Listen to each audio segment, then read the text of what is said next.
Mesdames, Messieurs, bonsoir. Il est l'une des révélations du dernier gouvernement de Boni Yayi. Technocrate de haut niveau, investisseur et humanitaire, Lionel Zissou occupe le poste de Premier ministre depuis environ 4 mois. De sa nouvelle position, comment ce Béninois, jadis de la diaspora, aperçoit-il les exigences de paix et d'unité en période électorale? Quelles sont, à son avis, les barrières à lever, les barrières sociales à lever pour le succès du processus électoral au Bénin? Serait-il devenu lui-même un politique aux ambitions présidentielles? En tout cas, nous ferons le tour de toutes ces questions en compagnie de Lionel Zissou, qui a accepté d'ailleurs notre invitation. Monsieur le Premier ministre, bonsoir. Bonsoir Christian, bonsoir mes chers compatriotes. Voilà, pour commencer, veuillez nous dire d'entrée du jeu, comment vous vous sentez dans votre manteau de Premier ministre lorsqu'on sait que votre arrivée a suscité beaucoup de commentaires, d'interprétations, je dirais même beaucoup d'insinuations? Écoutez, d'abord, c'est un très grand honneur que d'avoir été appelé par le Président de la République à cette fonction. Vous savez, je respecte beaucoup les 3 personnalités qui ont porté ce titre avant moi. Et j'essaye de me mettre à leur hauteur. Donc d'abord, c'est un très grand honneur. Et ce sentiment de l'honneur qui m'est fait, il n'a pas disparu. Je crois aussi qu'il faut être humble. On verra à la fin si je suis à la hauteur de mes fonctions. On verra si j'ai réussi quelque chose que les gens ressentent dans leur vie. On verra si ça a été 8 mois, 9 mois, réussi du point de vue de la vie des gens, pas de mon point de vue à moi. Vous savez, ce n'est pas tellement une affaire d'ego d'être Premier ministre, d'être appelé à cette fonction dans son pays. C'est plutôt une question de servir le public. C'est plutôt de laisser un pays dans la paix, un pays dans l'unité, voire d'avoir renforcé la paix. On va essayer ce soir d'être paisible, pacifique, de faire de la publicité pour la paix et surtout renforcer l'unité de ce pays. C'est ça ma mission. En quelques mois, je ne vais pas changer la face du pays en quelques mois. Mais si j'ai fait quelque chose de symbolique qui renforce l'unité, si ce pays du nord au sud, de l'est à l'ouest, dans sa diaspora comme dans les résidents sur notre territoire, si tout le monde se sent en paix et en confiance, je crois que le mandat du Président de la République se sera bien terminé et que moi j'aurai accompli ma tâche. Alors, à l'étape actuelle des choses, comment appréciez-vous le climat préélectoral que traverse le pays actuellement? Alors, je trouve que nous sommes une démocratie exemplaire. Je trouve que nous sommes paisibles. Nous pratiquons des choses que personne ne pratique. Nous faisons des messes d'action de grâce pour la démocratie. Nous faisons même des messes pour des candidats. C'est extraordinaire. Ou bien, nous sommes tous unis dès qu'il y a une catastrophe. Tous. On voit les hommes de tous les partis et les institutions les plus représentatives, ils sont sur le terrain. Ça, c'est assez unique. Ils ne sont pas dans la division. Devant la catastrophe, on l'a vécu à Dantokpa, tout le monde est là, et tout le monde appelle à la même solidarité. Le président a appelé à l'union sacrée. Et toutes les personnalités politiques sont venues avec des idées, en pleine période préélectorale. Alors, il y a des gens qui s'impatientent, il y a des gens qui se disent « mais on ne voit pas les grands candidats se manifester ». Écoutez, on en a déjà vu 30. Ça n'est pas mal pour la vitalité d'une démocratie. Donc, je pense qu'on a cette chance-là. Il faut la préserver. Il y a peut-être ici ou là des gens qui aimeraient que ce soit troublé, mais pas le peuple béninois. Le peuple de béninois, il est amoureux de la paix. Et à mon avis, il jugera aussi les divers candidats sur le fait qu'ils seront dans la paix et dans la volonté d'unité pendant toute cette campagne. Donc, si chacun fait tous les efforts qu'il faut faire, je pense qu'on peut maintenir ce climat. Pour l'instant, il est exceptionnel de vitalité. Et le fait qu'il y ait beaucoup de candidats, moi, ça me convient très bien. Ça veut dire qu'il y a beaucoup d'expressions. Il y a des gens qui veulent parler, qui veulent dire quelque chose, qui veulent dire un projet, qui veulent dire, pour certains, qui veulent dire, au fond, des frustrations, qui veulent que ça change, d'autres qui veulent la continuité, mais au fond, tout le monde parle. Et on en parle dans tous les foyers, dans toutes les familles. Tout à fait. Mais voilà pour ce qui est de l'apparence de ce que nous voyons et que certains assimilent peut-être même à de la récupération politique lorsque, autour d'une catastrophe, autour d'un malheur, on sent une valse, on sent beaucoup de déplacements des potentiels candidats. Vous savez, il y a aussi des potentiels candidats ou simplement des élus ou simplement des responsables qui sont venus sans caméra. Et voilà. Il y en a qui sont venus et que les caméras ont accueillis, parce que ce sont des gens intéressants. Donc non, je ne crois pas que c'est une récupération. Parce que ça a été une manifestation d'unité. Écoutez bien, écoutez bien. Tout le monde a dit la même chose. Personne n'a dit ça ne serait pas arrivé si c'était moi. Personne n'a dit c'est de votre faute. En revanche, moi j'ai bien regardé dans le regard, dans les yeux des gens. Parce que j'ai passé 1h30 dans ces fumées toxiques avec la foule. J'ai bien regardé dans les yeux des gens. Ils étaient graves dans leur expression. Grave. Oui, ils étaient graves. C'est-à-dire que, et pour moi c'est une interpellation fondamentale, quelles que soient les personnalités qui sont venues leur rendre visite et comprendre et s'associer à ce qui était une détresse pour des gens qui avaient perdu, au fond, ce qui fait leur quotidien. On m'a dit, mais le manger de mes enfants, qu'est-ce que c'est demain? Bon, il était grave, c'est normal. Mais ce que j'ai lu dans leur regard, c'est, est-ce que vous allez pouvoir quelque chose pour moi? Est-ce que vous allez vraiment faire quelque chose pour moi? Est-ce que demain, je peux compter sur vous? Et j'ai parlé avec des gens. Et j'aurais dit, ce sera notre honneur de montrer que, il y aura du secours là, vite, du secours, parce qu'il faut du secours. Et puis surtout, on ira le plus vite possible pour vous réinstaller. Notre immense succès, c'est si les bonnes dames, si les gens qui vendent des pièces détachées, qui vendent de la peinture, si à Noël, ils peuvent avoir du chiffre d'affaires. Ça, ce sera l'honneur du pays et l'honneur du gouvernement. C'est ça l'engagement qu'on doit prendre. Sinon, dans leur regard, on lira pas simplement du doute un jour, on lira de la colère. Et moi, j'ai vu quand même un peu de doute. Et je me dis ça, vraiment, les responsables de notre pays, ils ne doivent pas inspirer le doute. Quand il y a une catastrophe, et il y en a eu, il y a des inondations, il y a des sécheresses, il y a des catastrophes. Ouais. Demain, il pourrait y avoir des catastrophes graves, comme des attentats. D'ailleurs, regardez à Dantokpa. Si ça ne s'était pas produit à 1h du matin, mais à 1h de l'après-midi, mais on aurait eu 1000 morts. Donc, il faut être prêt. Il faut que ça n'arrive plus. Alors, les catastrophes, ça arrive. Mais qu'on ait fait tout pour en minimiser l'effet. Mais surtout, il faut que les gens n'aient pas le doute dans les yeux. Ça, c'est vraiment ce qu'on attend des responsables, je crois. D'accord. C'est ce qu'on attend des responsables à ce niveau, mais venons-en à la préoccupation même, la paix et l'unité nationale.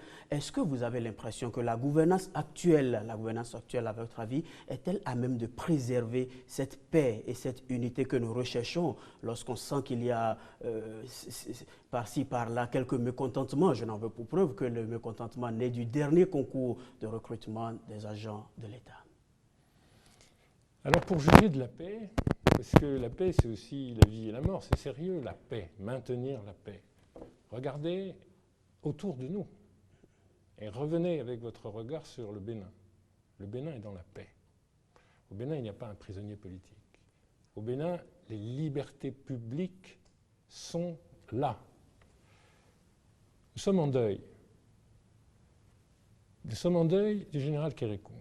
Nous sommes en deuil du général qui, le soir de la conférence des forces vives, a accepté la démocratie.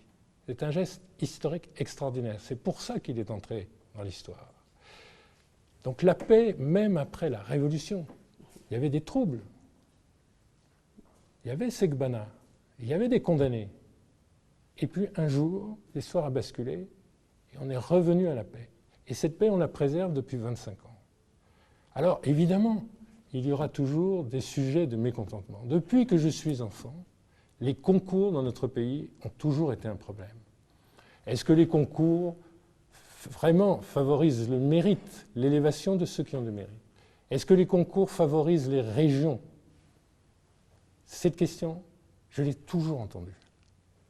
Cette question, il faut que la génération prochaine ne l'entende pas. C'est une question de transparence. C'est une question de confiance. Est-ce que ce n'est pas là un germe de division si cette question perdure, Monsieur le Premier ministre? Oui, c'est un germe de division, donc il faut s'y attaquer. C'est une question de respect des institutions. Nous avons des institutions. Parmi ces institutions, il y a l'institution éducative qui est fondamentale pour que les gens s'élèvent dans la société. S'il y a une chose que tout le monde dit au Bénin, moi, mes enfants, dans toutes les maisons où je vais, c'est l'éducation, l'école. Ça, c'est la chance de nos enfants. C'est une passion de tout le Bénin. On leur doit à tous nos citoyens, à moi comme aux autres, d'avoir la transparence et l'équité et l'impartialité. C'est un chemin, manifestement, qui est assez long. Alors, tous les concours ne sont pas entachés comme ça, mais nous avons eu un problème avec les concours de magistrats. Nous avons un problème avec le concours d'économie et des finances. Bon, c'est un problème. Ça ne menace pas la paix. Mais il faut faire attention. Ça pourrait bien, si il faut faire attention à chaque division, comme il faut faire attention à chaque plaie qui pourrait s'infecter. Donc, c'est un objectif fondamental. Il faut y parvenir. C'est une question de respect des jurys, de respect des enseignants. C'est une question de respect des candidats. C'est une question de transparence. C'est une question d'équité et d'impartialité. Il n'y a pas de recette magique. Il y a la volonté de tous d'y arriver contre les quelques-uns qui utilisent le système. Tous. Ce n'est pas dans la mentalité béninoise de tricher des concours. Ça, c'est quelque chose que d'ailleurs, moi, j'ai beaucoup de mal à supporter. La mentalité béninoise, non. C'est 99,9% des gens qui sont lésés. Et donc, ces facteurs de division, où il y a 1% de gens qui jouent avec nos institutions, ce n'est pas possible. Voilà, vous parlez beaucoup d'institutions. Venons-en donc à la crédibilité de celles qui sont impliquées dans l'organisation de la prochaine présidentielle. Je veux parler de la Sénat, la Cour constitutionnelle, la Haute Autorité de l'audiovisuel et de la communication, pourquoi pas. Quel sentiment avez-vous, quelle lecture faites-vous des rapports entre ces institutions et le citoyen? D'abord, c'est les citoyens qui ont fait ces institutions. Ils ont voulu ces institutions. Notre Constitution, qui est comme un tabernacle, notre Constitution, c'est les citoyens qui l'ont faite. Et ils avaient du mérite à le faire, parce qu'on aurait pu aussi évoluer vers un bain de sang plutôt que vers une conférence des forces vives constituante. Donc c'est notre bien à tous. Nous devons aider ces institutions à être meilleures chaque fois. Objectivement, nous avon des élections. Regardez ce qui s'est passé aux législatives, aux municipales et aux locales. Nous avons des institutions qui ont fonctionné. Je ne vous dis pas que 100% des gens sont satisfaits et qu'il n'y a pas eu des incidents dans telle ou telle mairie. Mais regardez, le monde nous envie, l'Afrique nous envie ces élections qui viennent d'avoir lieu. Et ça n'a pas perturbé la vie de la société, ça n'est pas vrai. Et on est content du résultat de ces élections. De tous les côtés, on est content du résultat de ces élections. Donc prêtez bien attention. C'est notre bien commun et ça marche. Est-ce que ça marche à 99 ou 100% ou 97%? Bien évidemment pas à 100%. Mais c'est une institution humaine. Ce n'est pas une institution. Ce ne sont pas des institutions divines. Mais nous avons ces institutions qui nous protègent, qui protègent nos libertés fondamentales, qui protègent notre droit, qui protègent les citoyens. À chaque citoyen d'être gardien de ses droits et gardien de la Constitution et donc gardien de ces institutions. Elles s'amélioreront au fil du temps si elles doivent être améliorées. Monsieur le Premier ministre, vous avez suivi, comme tous les Béninois d'ailleurs, la petite crise qu'il y a eu entre la Cour constitutionnelle et les citoyens au sujet d'une décision que je ne voudrais pas rappeler ici. Alors moi, je respecte beaucoup la séparation des pouvoirs. Donc c'est la plus haute juridiction en matière constitutionnelle et donc il lui appartient de dire le droit. Moi, ce que j'ai retenu, c'est que la Constitution est restée la Constitution.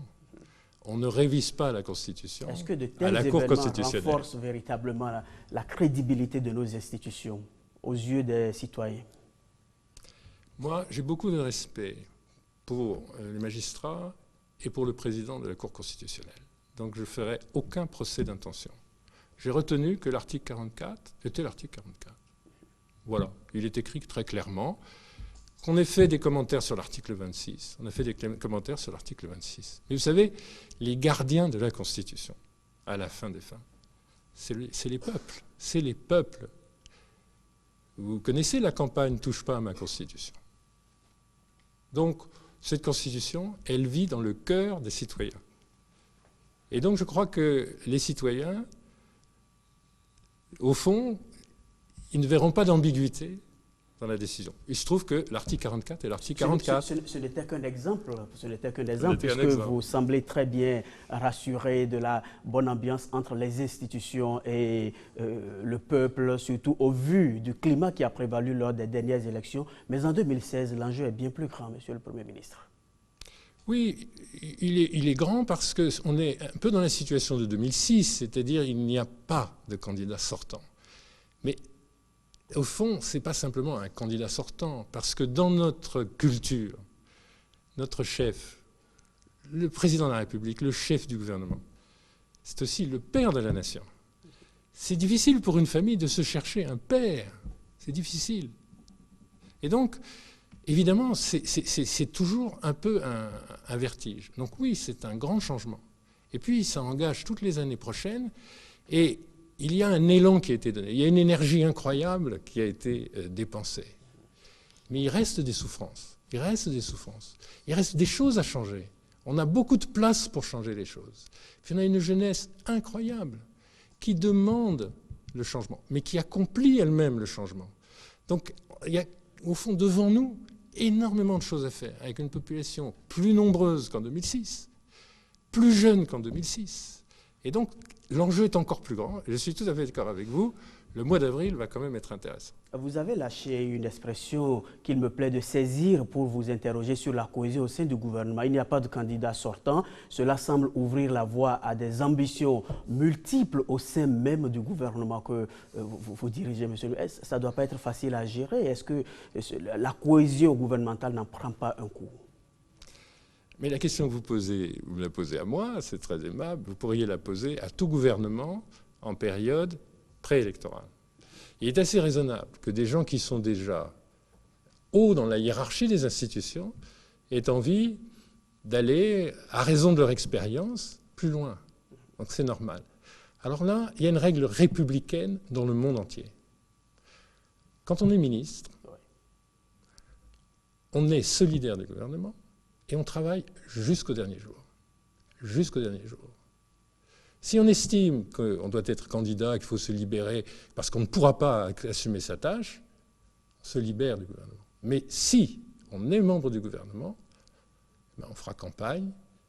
Au surplus des tâches républicaines, il faut faire son travail au service de la République jusqu'au dernier jour. Et à mon avis, c'est important pour les populations que ce soit ainsi.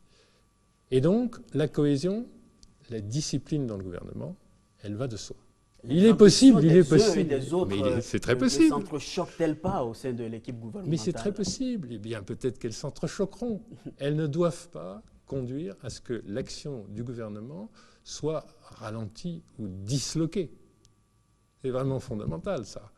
Et donc, c'est une question de morale de chacun. Il peut y avoir des ambitions, mais on a une tâche au service de tous les Béninois. Celle-là, on l'accomplit, quelles que soient les ambitions. Et puis les ambitions, c'est bien. Les ambitions, c'est bien. Il faut que les gens expriment tout ce qu'ils peuvent mettre à la disposition du pays. C'est bien. Voilà, avec des règles. Et puis à la fin des fins, le consensus, c'est une des valeurs de notre pays. À la fin des fins au Bénin, regardez, on sort d'une révolution et on entre dans le consensus, dans l'ère d'un renouveau démocratique. Alors on ne pourrait pas sortir d'une mandature pour rentrer dans une autre mandature à l'intérieur du renouveau démocratique? Bien sûr que si. Et on va le faire par le consensus. Et j'espère que ceux qui avaient des idées un peu personnelles de vengeance, ou ceux qui ont des ambitions à l'intérieur et à l'extérieur du gouvernement, qui sont un peu négatifs par rapport à tel autre. J'espère qu'ils vont juste au contact de nos populations, qui nous le disent tous les jours, se rappeler que le consensus est une valeur formidable. Parce que celui qui sortira le 6 avril des urnes et prêtera serment ce jour-là, celui-là, ce sera le père de la nation. Et il faut qu'il en soit ainsi. Nous avons trop de problèmes à régler. Il nous en reste beaucoup à régler. Si nous ne sommes pas conduits par une vision, avec quelqu'un qui incarne du consensus, alors où irions-nous? Donc la valeur du consensus, c'est ça le socle de la paix et de l'unité. Et on y revient toujours dans notre pays. On y revient toujours, malgré les événements. Et on y revient plus qu'ailleurs. C'est au carrefour, le consensus. Et pendant que nous parlons d'ambition, Lionel Zissou nourrit-il lui-même des ambitions présidentielles? Êtes-vous candidat? Quand le président de la République a fait appel à moi, je lui ai dit oui parce qu'il me demandait de servir. Et il me disait, il faut que nous terminions. C'est difficile les transitions démocratiques dans tous les pays. Il faut que nous terminions. Viens renforcer l'équipe. Est-ce que j'allais lui dire non? Je ne lui ai rien demandé. Je ne lui ai rien demandé, naturellement. On ne demande rien au président de la République quand il vous fait l'honneur de vous proposer ça. On ne pose pas de conditions. On peut dire non. On peut dire oui. On ne pose pas de conditions. Et un président de la République, ça ne vous fait pas des promesses. Je lis dans les journaux des choses qui m'amusent. Il ne peut pas avoir quitté son confort de financier international sans responsabilité pour rien.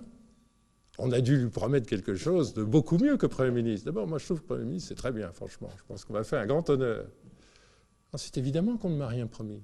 Évidemment que je n'ai rien demandé. Mais ça aurait été peu honorable. Donc, je suis arrivé pour faire mon travail. Maintenant, je n'ignore pas qu'il y a des élections. Je n'ignore pas qu'il y a des tâches à accomplir. Je n'ignore pas que j'ai quelques idées là-dessus. Par conséquent, je n'ignore pas le contexte. Mais je vous rappelle le mot de consensus. Moi, je ne vais pas être candidat dans la dissension. Je ne vais pas diviser les gens. S'il se formait un consensus pour dire, après tout, peut-être que vous avez des outils de changement. Peut-être que vous avez des idées de changement. Peut-être que vous avez des méthodes. Peut-être que vous avez apporté quelques preuves en quelques mois que vous étiez capable de travailler. Peut-être que vous êtes désintéressé. Et peut-être qu'on pourrait se rassembler dans l'unité nationale. C'est-à-dire que ce n'est pas un consensus de parti. C'est un consensus qui doit dépasser les partis. Moi, j'écouterai le consensus. Mais pour l'instant, ce n'est pas encore exactement le moment. Donc, on ne peut être candidat, mais c'est vrai de moi et des grands candidats. Il n'y a pas de petits et de grands candidats, mais il y a des candidats qui ont de bonnes chances d'être notre chef dans 5 mois. Notre chef. Ceux-là, c'est ceux qui feront du consensus. Ceux qui ne seront pas dans l'aventure personnelle, ceux qui ne seront pas dans l'intérêt personnel, ceux qui ne seront pas dans l'ego, ceux qui ne seront pas candidats parce que tel autre est candidat et qu'après tout, moi, je pourrais être candidat aussi, il n'y a pas de raison. Ce n'est pas cela. Vous savez très bien. Regardez en 2006. Rappelez-vous toujours quelque chose. Moi, quand on me dit, vous allez être candidat, vous allez être candidat. Il y avait 28 candidats. Il y en a 16 qui ont eu entre 0 et 0,9%. Il y en a plus d'une dizaine qui ne sont pas arrivés premiers, même dans l'arrondissement de communes où ils sont nés, même dans l'arrondissement de communes où ils habitent. Il y a un petit livre que je vous conseille. Le président Théodore Holleaux a écrit un livre, Le coup du 3e larron. Il y a toute l'histoire des élections de 2006, qui ressemble beaucoup à celle de 2016. Et il y a toutes les statistiques électorales. Ça, je vous assure, ça vous porte à l'humilité. D'ailleurs, je vous rappelle qu'une des forces du président Boni Yayi dans son élection aura été l'humilité devant les populations au moment où il a fait un consensus dans le pays. Vous savez, ma famille, elle est un peu politique. Le président Zissou, bien sûr, il l'a soutenu en 2006, de 2003 à 2006. Mon père, le professeur René Zissou, président du Conseil des Anciens, il l'a soutenu en 2006. Vous savez, le consensus et l'humilité. On ne fait pas ça avec la violence. Vous semblez bien la connaître violence. la courbe électorale pour un Premier ministre que beaucoup de Béninois ont tout fait de qualifier d'illustre inconnu et même de méconnaissant lui-même la politique intérieure. Oui, moi ça m'amuse quand les gens qui disent ça ont la moitié de mon âge. Je me dis, peut-être qu'ils ne me connaissent pas bien, simplement parce qu'ils sont un petit peu jeunes. Mais c'est d'une telle qualité d'être jeune, hein, il faut leur pardonner. Vous savez, c'est un pays que j'ai l'humilité de dire, au fond, j'ai encore à parcourir beaucoup. Mais vous savez, dans mon enfance, à Niki, sur mon vélo, j'étais chez un de mes oncles, et je poursuivais les vautours là dans la cour, parce qu'il y avait du cheptel et bon, il y avait quelques vautours dans ma cour. J'ai mes souvenirs à Niki, mais ils ne les enlèveront pas. Vous savez, à Bopa, où ma famille, quand elle est descendue de Savalou, s'est arrêtée sur une génération. Quand je vais à Bopa, je me dis, mais quel site formidable, Bopa. On va en faire le site thermal de l'Afrique, avec nos sources chaudes. Vous savez, quand je suis à Ouida, alors peut-être il y a des jeunes gens qui se disent, mais qui est ce Premier ministre Kpayo? Ah ben vous connaissez donc l'expression, monsieur le Premier ministre. Ah ben de temps en temps, je me dis, mais ça doit être un hommage, parce qu'il y a beaucoup de gens qui utilisent Kpayo, franchement. Bon. Et même à Ouida, mais qui c'est ce Premier ministre-là? Et puis après, ils regardent leur montre et ils se disent, on a rendez-vous à la Fondation Zissou, parce que c'est là qu'il y a la meilleure connexion Internet. Et c'est là qu'on se réunit. Et alors, j'ai des amis de passage qui disent, mais quel est le rapport entre les deux?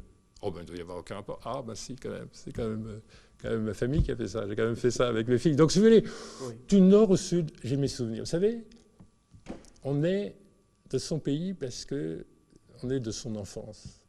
C'est vrai que pendant quelques années, adolescent, je n'étais pas très bienvenu. Hein.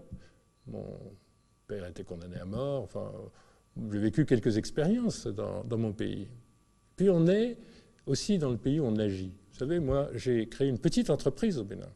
Mais c'est aussi le seul pays où j'ai créé une entreprise. J'ai dirigé des entreprises, mais je ne les avais pas créées. Je n'ai pas créé Danone, je n'ai pas créé une banque, je n'ai pas créé un fonds d'investissement. Je les ai dirigées. La seule entreprise que j'ai créée, c'est ici. Il y a 200 salariés. La seule fondation que j'ai créée, c'est ici. Il y a 75 salariés. Ça fait 275 familles. Je vous assure que je vis avec eux depuis 15 ans. Et donc, je ne sais pas si je suis étranger. Ce que je sais, c'est que je partage la vie des vrais gens dans notre pays.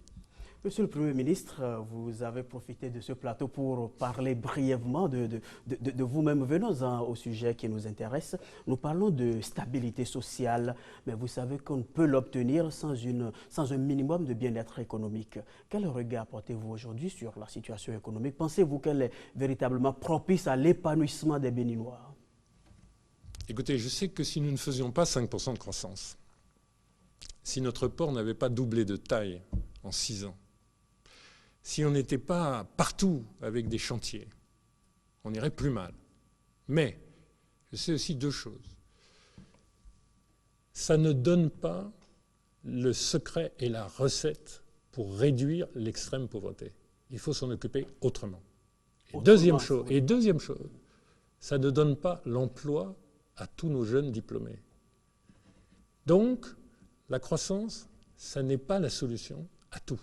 Il faut cette croissance. Il faut même l'accélérer, cette croissance. Il faut plus d'investissements. Il faut une administration encore plus efficace. Bon. Mais même une croissance plus forte ne nous donnera pas la solution. Il faut qu'on s'attaque à l'extrême pauvreté et à la mise au travail des jeunes dans l'emploi spécifiquement. Le président a fait beaucoup de choses dans ce domaine de l'emploi des jeunes et a travaillé beaucoup à cette croissance, sur l'extrême pauvreté qui est partout dans notre pays. Et elle n'est pas dans le Bénin profond, elle commence ici, à côté du studio, d'un bout à l'autre. Donc ça, il faut s'en occuper maintenant avec des réponses qui vaillent pour tous. Moi, je pense que le vrai enjeu de cette élection, c'est est-ce qu'on est prêt à gouverner pour tous, pour chacun? Est-ce qu'on est prêt à faire ça? Et il faut lire les projets de société des uns et des autres en se demandant ça. Est-ce que je vais atteindre tout le monde par les bonnes méthodes? Parce qu'aujourd'hui, je n'ai pas encore atteint. Là, monsieur le Premier ministre, vous nous amenez au point concernant le discours des candidats eux-mêmes. Quel doit être ce discours-là pour préserver les 2 valeurs dont nous parlons depuis le début de cette émission? Dans notre pays, vous soulevez une pierre et vous trouvez une entreprise, une idée, une innovation. C'est extraordinaire. On a une jeunesse qui est extraordinaire. Vous savez, moi je suis sorti de mon bureau, première fois, pour voir deux choses. Je suis installé dans mon bureau, j'ai déposé mon papier et mon crayon. Je suis sorti, je suis allé à Fidji-Rossé regarder les jeunes gens qui font des applications numériques extraordinaires, qu'ils vendent en Chine, en Californie, partout, avec une grande modestie. Ça s'appelle le Startup Studio, ça s'appelle eTriLab. C'est à 500 mètres de votre studio. Je ne les avais jamais vus à la télévision. Mais je savais qu'ils étaient pleins de succès. Ils sont juste extraordinaires. Monsieur Ulrich Zossou, un jour, il faudra lui donner le prix Nobel du numérique. Bon, mais oui. Il n'est pas seul. Il n'est pas seul. Vous en avez partout. L'autre jour, il y avait un concours des meilleurs spécialistes, jeunes spécialistes du numérique. Le jury auquel appartenait ma fille aînée ne savait pas comment éliminer des candidats tellement les projets étaient bons. Ça existe. Ma deuxième sortie l'après-midi, je suis allé à Songhai. D'abord parce que ça fait 20 ans que je vais à Songhai. Et je suis allé tout de suite à Songhai. Et là, j'ai vu les jeunes gens en formation. Là, j'ai vu le maïs, on est capable de faire 4 écoles par an. Là, j'ai vu les super-sols. Là, j'ai vu l'agriculture de demain. Simplement, l'agriculture de demain, il faut s'en occuper maintenant avec les jeunes. Et ce n'est pas très facile de les mettre au travail, parce que ça demande de l'argent, ça demande du capital. Et c'est de ça qu'il faut s'occuper. Je serais indigne de ma tâche si, quand je sors de ma tâche, il n'y a pas un crédit agricole mutuel dans ce pays. Indigne de ma tâche. Ce matin encore, on était en réunion de travail. On a des fonds, on a des bailleurs de fonds qui veulent nous aider là-dessus. Je serais indigne de ma tâche si nous n'avons pas un crédit agricole mutuel dans ce pays. Parce que les jeunes, s'ils veulent démarrer, nourrir leur famille, qu'ils aient la satisfaction de leurs aspirations, ben, il faut les installer. Ça coûte de l'argent. Il faut les installer au moins sur 5 hectares pour qu'ils puissent nourrir leur famille au niveau de leurs aspirations. Oui, Monsieur le Premier ministre, en partageant avec nous toutes ces expériences, qu'est-ce que vous voulez nous faire comprendre? Parce que je vous demande quelle doit être la nature, le genre de discours que les probables ou potentiels candidats doivent tenir aujourd'hui. Vous m'avez posé une question. Est-ce que la paix et l'unité, ça sert à quelque chose? Est-ce que ça apporte une plus-value? Bien sûr. Oui, dans cette campagne électorale. Ce serait terrible pour notre pays, mais ça n'arrivera pas parce que le peuple défendra sa démocratie. Pendant la campagne électorale, il faut cette paix. Il faut cette patience, cette sagesse. Et il faut cette unité. Et il faut empêcher les régionalismes de s'exprimer ouvertement. Ça, c'est pendant la campagne. Et puis après, il faut tenir dans le changement 5 ans. Vous croyez qu'on sera dans la paix si notre jeunesse diplômée se sent toujours complètement frustrée? Et pas seulement à Cotonou.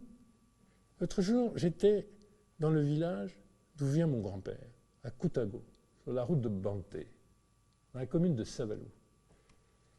Là, il y a des jeunes diplômés, très diplômés, et ils n'ont pas d'emploi. Moi, j'ai décidé de créer, mais j'aurai plus de temps pour m'en occuper quand je serai plus Premier ministre, mais on va démarrer maintenant, une ferme à côté du collège agricole. Pourquoi? Parce que je veux qu'on ait un noyau et qu'on fasse des parcelles pour les jeunes de cet arrondissement qui sont bien formés, mais en leur donnant les moyens de démarrer. C'est comme ça, sur le terrain, qu'on va y arriver. À ce moment-là, on aura la paix. On n'aura pas la paix s'il reste dans leur maison de Koutago des gens qu'on a frustrés de leurs aspirations. Regardez les pays autour de nous. On n'aura pas la paix. La paix est au prix de résoudre 2 choses. L'emploi, l'entrée des jeunes et la confiance aux jeunes. Vous savez peut-être, j'ai créé cette fondation pour les enfants, les adolescents, qui est consacrée à l'art, à la culture, à la lecture publique. On a créé ces bibliothèques. Ma fille a dirigé ça. Je lui ai confié la présidence de ça. Elle avait 20 ans. Elle a fait un assez bon travail. Il y a 500 000 enfants et adolescents qui partent à 20 ans. On peut donner des responsabilités aux jeunes de ce pays. Cette jeunesse, moi je connais beaucoup de jeunesse dans le monde, cette jeunesse, elle est exceptionnelle. Elle est la gardienne de la paix. Si on ne lui donne pas satisfaction, ce n'est pas seulement la paix jusqu'au 6 avril, c'est la paix jusqu'en 2021. Bien au-delà. Monsieur le Premier ministre, au-delà de tous ces aspects, vous avez évoqué, en parlant tout à l'heure, l'épineuse question de régionalisme. Pensez-vous véritablement qu'on pourra la surmonter, cette question-là, lorsqu'on sait qu'elle est devenue une arme électorale? Non. Non. Vous savez, j'ai rendu tout à l'heure hommage au général Kérékou. Bien sûr. Mais je ne vais pas cacher non plus qu'on avait eu des moments un peu difficiles. Mais il y a une autre raison que le discours au soir de la conférence des forces vives. C'est que la Révolution a beaucoup gommé le régionalisme. On a fait là une expérience dans laquelle le président Kérékou I, Kérékou de la Révolution, le père de la Révolution, pas le père de la démocratie, le père de la Révolution. Déjà, il a fait un travail où le régionalisme a beaucoup régressé. Et il faut Est-ce que ça rester continue de dans régresser cette... aujourd'hui? Mais vous avez toujours des hydres qui relèvent la tête, vous avez toujours des monstres qui revivent. Vous coupez la tête d'un dragon et une autre repousse. Bon, c'est un travail de tous. Moi, aujourd'hui, j'ai parlé avec un de mes amis qui est un grand responsable d'origine Bariba. Il m'a dit, vous savez, votre oncle le président, Zissou Lolo, quand il parle Bariba, c'est un Bariba parfait. Pourquoi? Parce que mon grand-père a créé des écoles en pays Bariba. Il a été médecin en pays Bariba. Il est fond. Il s'est adapté complètement. Et il y a beaucoup d'hommes dans l'histoire. Il y a beaucoup de familles. Il y a beaucoup de mariages. Bien sûr. Il y a beaucoup d'enfants. Bien sûr. Vous parlez Donc, là, des temps ordinaires. Mais en période électorale, Monsieur le Premier ministre, vous connaissez bien les expressions de candidat de telle région, candidat de telle autre. C'est une fiction. Les ressortissants de telle région se réunissent autour de telle... C'est une fiction journalistique. C'est un feuilleton extrêmement intéressant en ce moment. Les habitants de telle commune appellent à ce que leur fils... Leur fils. Les candidats eux-mêmes de telle région pourraient bientôt s'unir autour de... Absolument. Bon. Et puis maintenant, vous regardez notre pays dans les élections. Vous regardez 2006. 28 candidats, 16 qui n'ont pas arrivé premiers dans l'arrondissement où ils sont nés et dans celui où ils habitent. Donc, oui, évidemment que nous avons des traditions qui dépassent de loin la période de l'indépendance et la période de la colonisation. Parce que derrière les découpages, les grands découpages que nous avons dans notre pays, vous avez toute notre histoire précoloniale. Donc, évidemment qu'on ne va pas effacer l'histoire du Dahomey et l'histoire du royaume de Porto Novo. Et puis Alada entre les deux. Et on retrouve évidemment de ça. On ne va pas effacer notre histoire. Maintenant, regardez le résultat des élections. Les grands candidats peuvent exprimer leur région, et c'est normal. Il n'y a aucune raison qu'aucune région soit écartée. C'était ça un des problèmes des concours de magistrats. Il y a des régions écartées, c'est pas possible. Bon. Regardez les vrais résultats des élections. Cet ami Bariba me disait, vous savez, en 1968-69, on grévait contre le président Zissou. Bon. Mais, en fait, il avait plus de partisans au nord qu'au sud. Ça arrive, ces choses-là. Ça arrive. Regardez la carte géographique de l'élection au premier tour, du résultat du premier tour de 2006 du président Boni. Regardez-la. Et ce n'est pas qu'au Bénin que ces choses-là sont beaucoup moins réelles que ce qu'on voit là, l'agitation que l'on voit aujourd'hui. Regardez le Nigeria. Pourquoi le président Buhari est un espoir? Parce qu'il a été élu par tout le sud-ouest du Nigeria. Première fois qu'un candidat du Nord, musulman, était élu avec les voix animistes et chrétiennes du sud du Nigeria. Donc ce n'est pas que nous. Non, non, non. Il y a un folklore électoral. Mais regardez, nos populations sont sages. La sagesse, si vous voulez, paix, unité, ça renvoie à la même chose, la sagesse. Les populations sont sages. Elles sont sages, Monsieur le Premier ministre, mais quelle doit être elle-même leur attitude? Jusque-là, nous n'avons parlé que des gouvernants. Alors, l'électeur lui-même, quelle est sa responsabilité? Alors moi, ma conception, elle n'est pas qu'on doit donner des leçons au peuple. Et ma conception, elle n'est pas du tout qu'on peut changer le peuple. Ma conception, c'est que les dirigeants sont au service du peuple. Je vous ai dit tout à l'heure, à mon avis, si on veut la paix et l'unité dans ce pays, on gouverne pour les gens à la base. Vous avez certainement entendu parler d'achat de conscience bien souvent en période électorale, Monsieur le Premier ministre. Je ne vais pas reprendre une expression du professeur Thévo Edjere pour parler de troupeau électoral. Vous savez à quel changement il appelle ces derniers jours un électeur responsable, un vrai citoyen en quelque sorte. Et vous connaissez ce député qui pensait qu'il avait acheté beaucoup de conscience, qu'il n'a pas été élu député, et qui était particulièrement vexé parce qu'il avait une équipe de football et qu'il a eu moins de 11 voix. Non, non, je ne crois pas qu'on achète les consciences. Je crois que quand on dit aux populations, voici 5 000, voici 10 000, on n'achète pas leur conscience. Je crois qu'on insulte leur conscience, c'est une chose. Mais on ne l'achète pas. On ne l'achète pas. Parce qu'enfin, ils votent comme ils votent. Ils votent comme ils veulent. Et au fond, ils peuvent recevoir de l'argent, de gens qui pensent acheter des consciences. Vous savez, quand il y a de nombreux acheteurs de conscience, ça devient un bien un tout petit peu moins précieux. Ça veut dire que les gens ensuite... problème de maturité du citoyen. J'en ai parlé avec un des présidentiables, un de ceux que j'estime le plus. Il y en a plusieurs que j'estime beaucoup. Il m'a dit, mais vous savez, Monsieur le Premier ministre, il y a très très peu de gens qui sont achetés dans cette affaire. Il y a quelques intermédiaires, il y a des spécialistes qui vendent les âmes. Faire attention, quand on vend les âmes et qu'on vend les hommes, je ne sais pas si on va très loin. Vous me direz, la traite, ça a duré longtemps. Mais c'est de cette nature morale. Et ils sont très peu nombreux. Et je pense que c'est un homme jeune, mais très expérimenté quand même. Et il a raison. Il y a bien peu de gens qui profitent de ce système. Et je pense que c'est une ruse. Je pense que nos populations prennent ce qu'on leur donne avec modestie et votent ce qu'elles veulent. Est-ce qu'il devrait en être ainsi?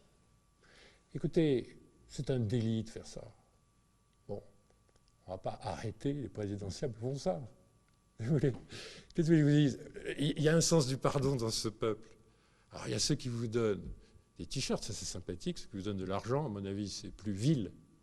Il y a ceux qui vous donnent des motos, c'est plus naïf. Parce que vous allez faire campagne pour un autre candidat avec la même moto, si vous voulez. Mais bon, oublions ça. C'est du folklore. Ça ne prend pas sur la conscience de nos populations. Vous verrez, ce n'est pas celui qui aura donné le plus d'argent qui gagnera. Ne serait-ce que parce que les gens vont se poser une question toute simple, vous savez. Cet argent vient d'où? Ils vont peut-être se dire, au fond, il vient de nous. Alors je le prends comme ça, ils me le rendent. Mais ça ne veut pas dire que vous avez acheté leur conscience. Monsieur le Premier ministre, c'est peut-être l'attitude des plus éclairés que vous évoquez là. Non, très important ce que vous venez de dire. Tout le peuple est éclairé. Ah oui, ça c'est très important. Moi je passe mon temps à dire ça à l'administration. On arrête. Il n'y a pas le Bénin des élites et le Bénin des analphabètes non éclairés.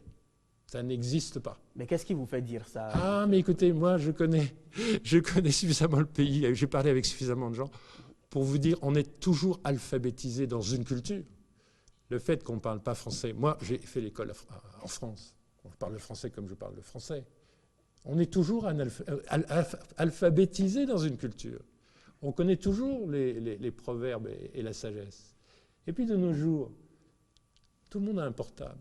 On reçoit des SMS, on ne sait pas lire. Et on a son enfant. En ville? On a son enfant. Non, pas en ville. Pas en ville. Ah, très important. Les portables, c'est partout. Et d'ailleurs, c'est une des choses qui inspire quelque chose que je vais lancer ce mois-ci, et que toute une équipe est en train de préparer. On a décidé, j'ai proposé au président de la République, de faire quelque chose que personne n'a jamais fait en Afrique. Il s'agit de quoi? De donner à toutes les familles dans ce pays de la lumière,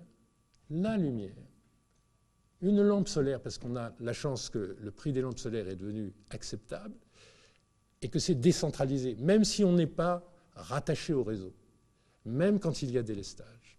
Donner la lumière et avec une prise USB, la connectivité directement à tous, et surtout aux plus pauvres. À tous, parce qu'il faut atteindre les plus pauvres. Que chaque famille ait le droit de dire, est-ce que j'ai reçu ma lampe? Est-ce que quand mon fils, ma fille est allé à l'école ou au collège, on lui a donné ce qui fait partie de ce programme Lumière pour tous, la lampe solaire avec laquelle il revient à la maison? Est-ce que tout le monde l'aura? Alors on dira, Sur toute l'étendue du territoire, sur toute dans l'étendue toutes du les territoire. contrées les plus enclavées. Les plus enclavées. Pourquoi? Pour créer un droit.